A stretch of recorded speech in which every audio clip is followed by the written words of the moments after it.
Presiden Pusat Pengajian Pertahanan Nasional Puspahanas, Laksamana Madya Datuk Sabri Zali memfailkan 18 tuntutan saman fitnah terhadap aktivis Badrul Hisham Shahrin atau lebih dikenali Cik Gubat.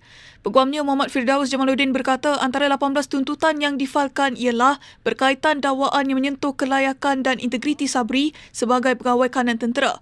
Beliau berkata terdapat juga kenyataan lain yang didakwa berbentuk tomahan dan cemuhan terhadap peribadi anak guamnya sebagai individu termasuk penyataan yang dibuat secara berulang serta ditambah dengan komen di ruangan media sosial. Segala pernyataan-pernyataan fitnah ini adalah tidak benar, mengelirukan dan berbau fitnah. Dan secara keseluruhannya, pernyataan-pernyataan yang telah dibuat telah pun mendatangkan kerosakan reputasi yang serius terhadap Laksamana Madya Datuk seperti mana yang telah seperti mana ianya tidak boleh dipulihkan dengan apa-apa penjelasan awam semata-mata. Dan kami ingin menegaskan bahawa sepanjang pernyataan-pernyataan fitnah ini dibuat dan ditambah dengan tomahan-tomahan liar di ruangan komen, Laksamana Madya Datuk Sabri sebagai seorang penjawat awam dan pegawai kanan Angkatan Tentera terikat dengan tata cara serta kelulusan rasmi sebelum membuat sebarang kenyataan awam.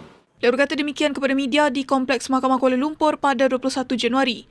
Muhammad Firdaus berkata tindakan undang-undang itu turut diambil selepas pihak defendan gagal memberi sebarang respons terhadap surat tuntutan supaya semua kenyataan didakwa fitnah itu diturunkan daripada platform media sosial. Katanya akibat daripada penyiaran fitnah itu, reputasi, maruah, kredibiliti profesional serta integriti anak guamnya terjejas dengan serius.